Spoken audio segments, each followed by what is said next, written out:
5వ అధ్యాయము కర్మ సన్యాస యోగము.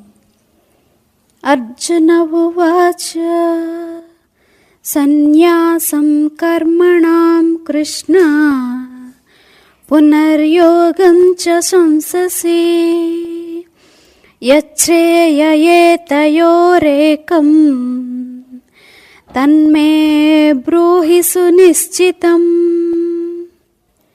పిమ్మట అర్జునుడు శ్రీకృష్ణునితో ఇట్లనెను: ఓ దేవా, నీవు చెప్పునదేమిటి?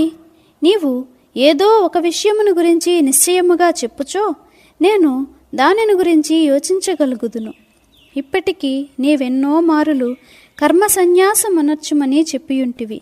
ఇంకొక వైపున నీవే కర్మయోగమును బాగుగా సమర్థించుచు దాని మహత్వమును గురించి చెప్పుచున్నావు.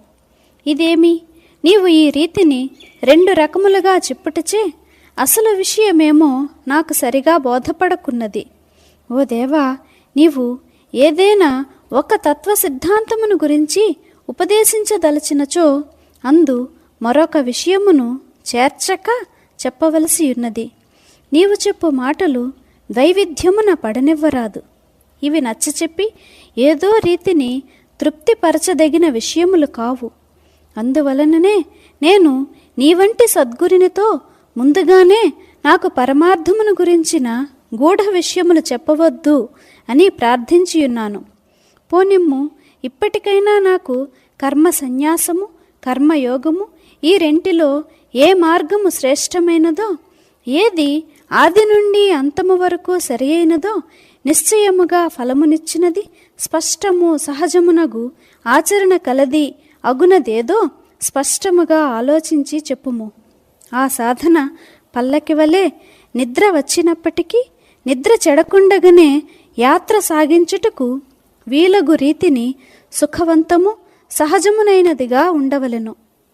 అర్జునుని ఈ మాటలు శ్రీకృష్ణునకు కడు వేడుక కలిగించెను. అందుపై అతడు సంతోషముతో ఇటులనెను: ఓ అర్జున, వినుము. నేను చెప్పనున్న సాధనము నీవు కోరిన రీతిని సుఖవంతము సహజమునై ఉన్నది.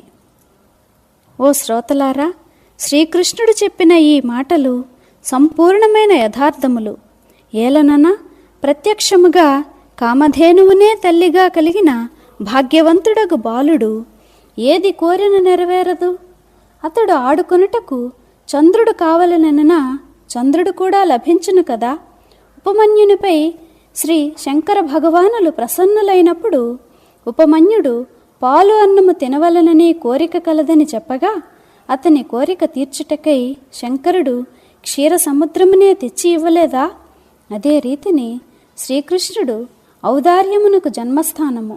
ఆయనకు అర్జునునిపై దయ కలిగినప్పుడు అర్జునుడు సుఖవంతుడు ఏలకాడు. ఇందు ఆశ్చర్యపడదగినది ఏమున్నది? లక్ష్మీపతియగు శ్రీకృష్ణుని వంటి ధనవంతుడు దొరికినప్పుడు మన ఇష్టానుసారము సమస్త వస్తువులను ఆయనను అడిగి తీసుకునవలసినదే. అందుచే అర్జునుడు జ్ఞానమును అడిగెను. శ్రీకృష్ణుడు ఆ జ్ఞానమును ఆనందముతో ఇచ్చెను. ఇక శ్రీకృష్ణుడు ఏమి నుడివెనో చెప్పెదను, వినుడు. శ్రీ భగవానువాచ సన్యాసః కర్మయోగశ్చ నిశ్రేయసకరావుభౌ తయోస్తు కర్మ సన్యాసాత్ కర్మయోగో విశిష్యతే. శ్రీ భగవానుడు చెప్పెను: కర్మ సన్యాసము, కర్మయోగములను గురించి యోచన చేయగా ఈ రెండును మోక్షప్రాప్తిని కలిగించుటకు మార్గములే అని తెలియచున్నది. అయినప్పటికీ జ్ఞానులు అజ్ఞానులు అన్ని విధములగు జీవులకు వాస్తవమునకు ఈ కర్మయోగమే స్పష్టమైన సుగమమైన మార్గము.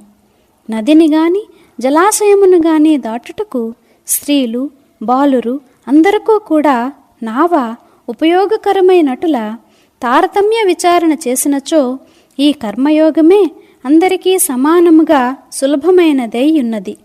ఈ కర్మయోగమును చక్కగా ఆచరించిన కర్మ సన్యాసము వలన కలుగు ఫలము కూడా తనంతట తానే లభించును.